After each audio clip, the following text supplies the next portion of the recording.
শুভ সন্ধ্যা বন্ধুরা। আজ হলো 17 জানুয়ারি শনিবার।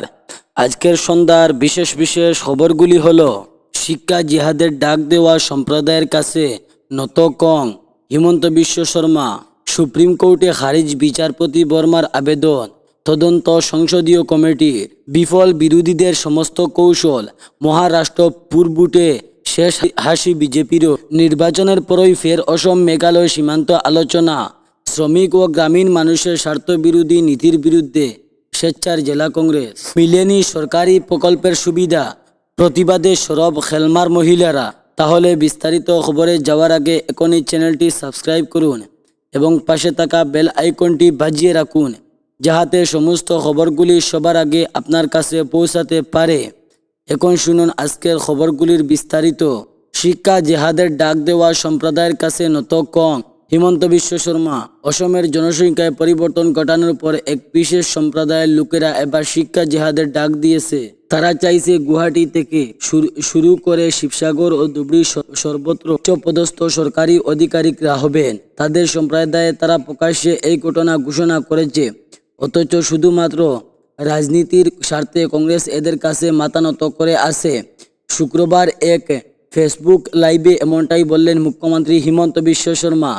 এদিন বিভিন্ন সরকারি প্রকল্পের কথা জানানোর পর তিনি কিছুটা রাজনীতির প্রসঙ্গে তুলে আনেন। মুখ্যমন্ত্রী বলেন, সাধারণত ফেসবুক লাইভে আমি রাজনীতি নিয়ে আলোচনা করি না, তবে কিছু গুরুত্বপূর্ণ বিষয় নজরে এসেছে এবং এ নিয়ে কিছু কথা বলা জরুরি।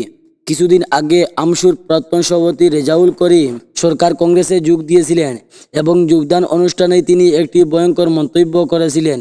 তিনি বলেছিলেন শিবসাগর ধুবড়ী বানাবেন এবং ধুবড়ীকে শিবসাগর। ধুবড়ী বর্তমান জন বিজনেস দেখলে আপনারা বুঝবেন, সেখানে 80% বেশি লোক বাংলাদেশি মূলের। অতীতে যে এলাকা অসমের সংস্কৃতি সমৃদ্ধ হয়েছিল আর আজ তার চিহ্ন মাত্রই নেই। বাজেটে ঘোষিত প্রকল্পে 20 ফেব্রুয়ারির মধ্যে কার্যকর করা হবে। মুখ্যমন্ত্রী, নির্বাচনের আর বেশি দিন বাকি নেই, তাই 20 ফেব্রুয়ারির মধ্যে বাজেট ঘোষিত বিভিন্ন প্রকল্পে কার্যকর করার ব্যাপারে তার সরকার যে বদ্ধপরিকর, শুক্রবার সেই কথাই শুনালেন মুখ্যমন্ত্রী হিমন্ত বিশ্ব শর্মা।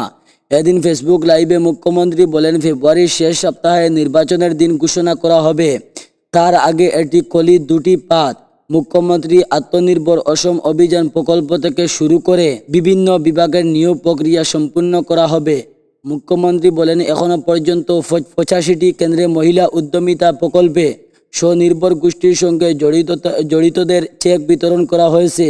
আগামী 5 ফেব্রুয়ারির মধ্যে চেক বিতরণের পূর্বে সম্পূর্ণ করা হবে।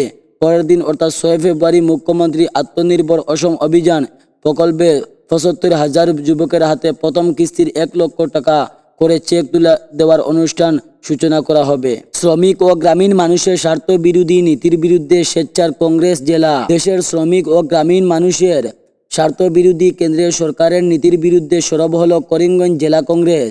ইন্দিরা ভবনে এক সাংবাদিক সম্মেলনের মধ্যে MGNRG বাস্তবায়ন কেন্দ্রের সরকারের ব্যর্থতা ও নতুন বিবিজি রামজি আইনের বিরুদ্ধে তীব্র প্রতিবাদ জানানো হয়েছে। কেন্দ্রীয় সরকারের জনবিরোধী নীতির জন্য দেশের দরিদ্র সীমার নিচে বসবাসকারী চরম হেস্তার শিকার হচ্ছেন বলে অভিযোগ করেন জেলা কংগ্রেসের সভাপতি তাপস পুরকাইস্ত। সাংবাদিক সম্মেলনে জেলা কংগ্রেসের সভাপতি তাপস পুরকাইস্ত, সহসভাপতি বিশ্বজিৎ ঘোষ, সুব্রত দেব, মুখপাত্র শাহাদত আহমদ চৌধুরী, সাধারণ সম্পাদক পঙ্কজ নাগ প্রমুখ অভিযোগ করেন, MGNRG ছিল দেশের প্রতিটি গ্রামীণ পরিবারের জন্য বছরে 100 দিনের কাজ আইনি গ্যারান্টি। কিন্তু বিজেপি নেতৃত্বাধীন কেন্দ্রের সরকারের পরিকল্পিতভাবে এই আইনকে দুর্বল করে নতুন বিবিজি রামজি আইন চালু করেছে। তার ফলে শ্রমিকদের অধিকার ভিক্ষা পর্যায়ে নেমে এসেছে। কংগ্রেসের দাবি, আগে গ্রামসভা ও স্থানীয় পঞ্চায়েতের মধ্যে গ্রামীণ উন্নয়নের প্রকল্প নির্ধারিত হতো, মিলেনি সরকারি প্রকল্পের সুবিধা। প্রতিবাদে সরব খেলমার মহিলারা। মহিলাদের স্বাবলম্বী করতে ধারাবাহিকভাবে একের পর এক প্রকল্প বাস্তবায়িত করছে রাজ্য সরকার। মহিলা উদ্যমিতা, লাখপতি বাইদি অরুণোদয় সহ বিভিন্ন প্রকল্পের নামে সরকারি মহিলাদের কোটি কোটি টাকা প্রদান করেছে। লক্ষ্য একটাই, মহিলাদের স্বাবলম্বী করা। মহিলাদের হাতে ধরে রাজ্যে এক নতুন যুগের সূচনা। লক্ষ্য, মহিলাদের নামে বিভিন্ন প্রকল্প বরাদ্দ করেছে রাজ্য সরকার। তবে গ্রামাঞ্চলে পিছিয়ে পড়া মহিলাদের স্বাবলম্বী করে তুলতে সরকার কোটি কোটি টাকা বরাদ্দ করলেও এসব প্রকল্প তাদের কপালে জুটেনি। সরকারি বিভিন্ন প্রকল্প থেকে পুরোপুরি বঞ্চিত রয়েছেন পশ্চিম কাটিগড়ার খেলমা তৃতীয় খণ্ডের কতমতলা গ্রামের মহিলারা। হাওর এলাকার দরিদ্র ও অসহায় মহিলাদের বিভিন্ন সরকারি প্রকল্প থেকে বঞ্চিত রাখছে একটি দুষ্টচক্র। এমন অভিযোগ বঞ্চিত মহিলাদের বৃহস্পতিবার এক সাংবাদিক সম্মেলন আয়োজন করে বঞ্চিত মহিলারা বলেন, শক্তিশালী মহিলা সমৃদ্ধশালী সমাজ এই স্লোগানে বাস্তবায়িত করতে একের পর এক উদ্যোগ নিচ্ছে রাজ্য সরকার। এর অঙ্গ হিসাবে গত 13 জানুয়ারি মুখ্যমন্ত্রী